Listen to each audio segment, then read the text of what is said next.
खैरल साहब, ये क्यों हुकूमत ने एक और मसला खड़ा कर लिया अपने लिए? जब सुप्रीम कोर्ट में गए हुए थे तो एक नया मसला अपने लिए जरूर खड़ा करना था कि जनाब ये आप पार्लियामेंट को बाईपास कर रहे हैं, असेंबली में चूंकि आप ला नहीं पाए, आईनी तरमीम की आपने कोशिश की, अपोजिशन ने होने नहीं दिया, तो आप मजबूर हो गए ऑर्डिनेंस लाने पर। लेकिन इसका क्या फायदा, क्या हासिल हुआ? एक और ऐसे जैसे अपोजिशन के आपने हथियार दे दिया कि वो सुप्रीम कोर्ट भी चले गए कि जी आपके पास नंबर्स नहीं है, आप मान रहे हैं आपके पास नंबर्स नहीं है। इतना बड़ा मसला आपने अपने लिए खड़ा कर लिया। उसामा साहब, ये जो हुआ है ना, हुकूमत ने ये अपने लिए मसला खड़ा नहीं किया। अच्छा। बल्कि अपोजिशन के लिए तमाम दरवाजे आलमोस्ट उन्होंने बंद कर दिए।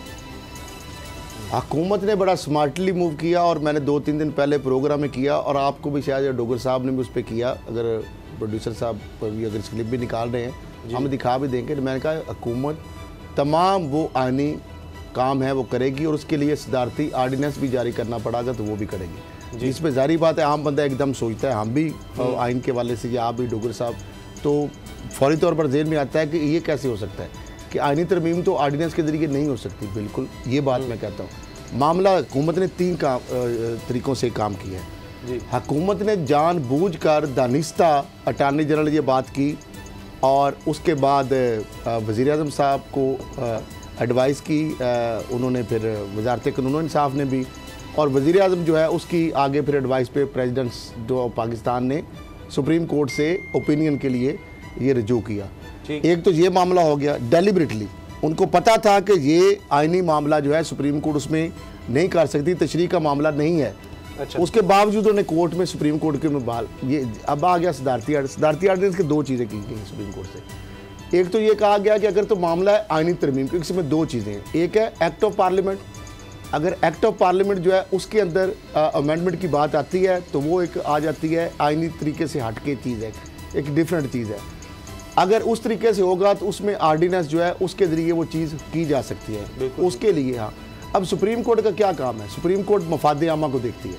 सुप्रीम कोर्ट जो 184(3) है आर्टिकल, मफाद आमा का आर्टिकल है ना, कि वो मामला जो कि मफाद आमा का हो।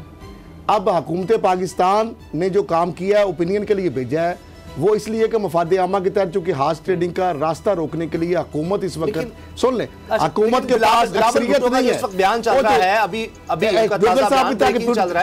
रहे हैं कि हुकूमत तो ये खुद सारा मामला खराब करना चाहती है या हॉर्स ट्रेडिंग चाहती है। छोटी सी बात है कि लोग ओपन वोट भी इनके खिलाफ देने को तैयार। अच्छा, एक छोटी सी बात है, डोगर साहब बात कर सके इसी के ऊपर भी अपना पॉइंट ऑफ व्यू, वो ये है कि हुकूमत जो है उसके पास इस वक्त हालातों वाक़यात जो मारूजी हालात हैं या जो हालात हैं जो सुप्रीम कोर्ट भी ऑब्जर्वेशन दे चुकी है कि अपोजिशन को एतराज़ किया है इसके ऊपर कि अगर हुकूमत ये काम कर रही है जो उनके पास मामला है, तो उन्होंने कहा कि आपको इस पर एतराज़ क्या हो सकता है, ये क्या होना चाहिए, ये तो कोई बुरी बात नहीं है।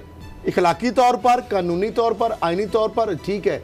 अगर मामला है आइनी तरमीम का, तो सुप्रीम कोर्ट पाकिस्तान की अदलिया ने आज तक कभी आइनी तरमीम के ऊपर कोई मदाखलत नहीं की, ना आइनी तरमीम जो है उसको कभी सेट असाइड किया है, और ना ही सदारती आर्डिनेंस जो आज तक वो जिस हालात में भी हुआ हो उसको कभी सेट असाइड सुप्रीम कोर्ट ने माजी में ऐसी कोई मिसाल नहीं मिलती। तो सुप्रीम कोर्ट में कहा अब हालात ये हैं, उसामा साहब, डोगर साहब तक बात कर, हालात ये हैं कि इस वक्त मफाद आमा का मसला क्या है कि शो ऑफ हैंड के जरिए वोट हो ताकि हाउस ट्रेडिंग का ख़त्म हो चुके। इमरान खान साहब ये चाहते हैं और सुप्रीम कोर्ट भी ये चाह रही है और हर पाकिस्तानी शहरी ये चाहता है, लेकिन अपोजिशन जो पहले कमिटमेंट करती रही है, बयानात देती रही है, लेकिन वो कहती कि हम ये पास नहीं होने देंगे।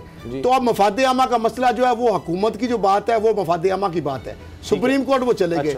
अगर एक्ट ऑफ पार्लियामेंट के जरिए ये सदारती आर्डिनेंस उसके जरिए साथ कर देते हैं कि चूंकि एक्ट ऑफ पार्लियामेंट के जरिए, तो फिर आईनी तरमीम तो ना हुई ना। तो फिर सुप्रीम कोर्ट ये कह सकती है, चूंकि इस हालात के बाद 2 फैसले आ सकते हैं। एक तो यह है कि हालात के मुताबिक ये इलेक्शन जो है सदारती आर्डिनेंस चूंकि आ गया, वक्त थोड़ा, केस का फैसला महफूज भी किया जा सकता है कि ये शो ऑफ हैंड के जरिए करा लें आगे आईनी तरमीम, क्योंकि आईनी तरमीम तो जब तक 2 तक अक्सरियत नहीं होगी नहीं हो सकती। मफाद आमा का मसला तो बैक बर्नर पे चला गया। अगर एक्ट ऑफ पार्लियामेंट के जरिए एक्सेप्ट कर लिया जाता है तो देन ये ऑर्डिनेंस नाफजुल अमल होगा। जी अच्छा, बाबर अवान साहब ने कहा है कि हम इसलिए ऑर्डिनेंस लाए कि 11 फरवरी से पहले लाना चाहते थे, क्योंकि एक दफ़ा इलेक्शन कमीशन की तरफ से शेड्यूल अनाउंस हो जाए तो फिर उसके बाद कोई तब्दीली नहीं हो सकती इलेक्शन एक्ट में। आप क्या कहते हैं?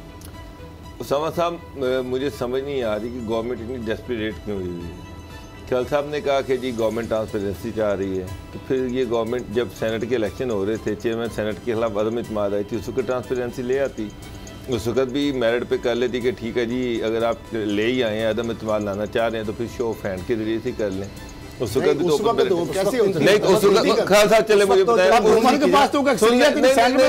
उस वक्त हॉर्स ट्रेडिंग किसने की थी? किसने? ये तो देखे ना, मुझे उस सवाल का जवाब उसके खिलाफ अपोजिशन जाए, कोर्ट ऑफ लॉ में जाए, ये तो कोई बात नहीं, ये तो नहीं है। हमेशा से यही होता है कि जनाब अगर गवर्नमेंट ये कहती है ज़मीर की आवाज़ पर, अभी भी अपोजिशन कह रही है कि जी ज़मीर की आवाज़ पर लोग वोट डालेंगे। गवर्नमेंट को डर तो है, इसमें कोई शक नहीं है। पंजाब में भी पीटीआई में डिवीजन है, सेंटर में भी पीटीआई में डिवीजन है, और उस डिवीजन का फ़ायदा अपोजिशन को हो सकता है, इसमें भी कोई दो राय नहीं है।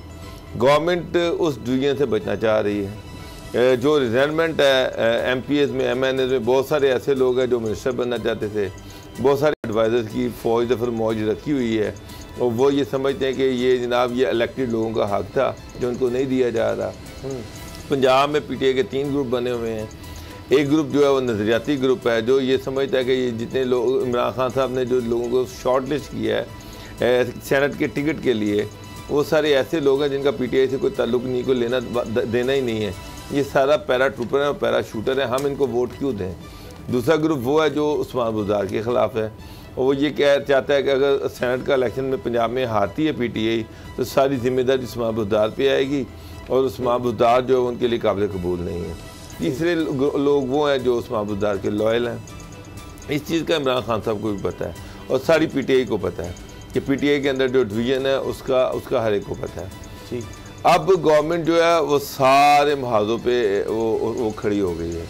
उसने बिल लाने की कोशिश की, जो कि अपोजिशन ने उस बिल को जो है उस अटैम्प्ट को ख़त्म कर दिया, बिल नहीं लाने दिया। उसके बाद सुप्रीम कोर्ट में चली गई।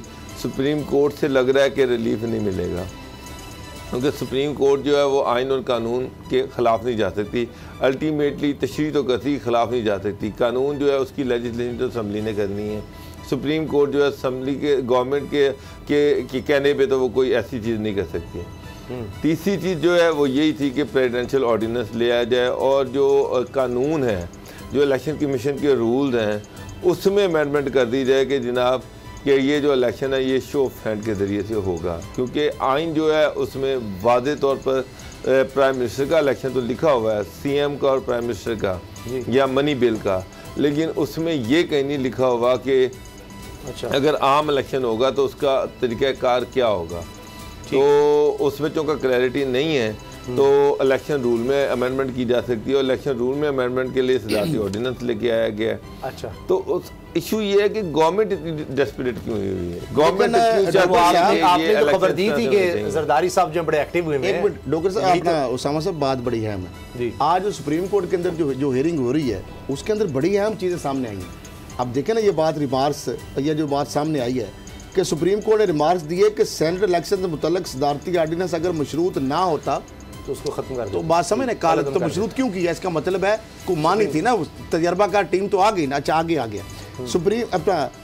सुप्रीम कोर्ट में सेनेट इंतखाब से मुतल्लिक सदारती रेफरेंस पर समाअत के दौरान JUI के वकील कामरान मुर्जा ने नुक्ता जो उठाते हुए मौक़िफ़ पेश किया कि हुकूमत ने ओपन बैलेट के लिए ऑर्डिनेंस जारी कर दिया और अदालती कार्रवाई का ज़रा भी एहतराम नहीं किया। आज तक ऐसी कानून साजी नहीं हुई।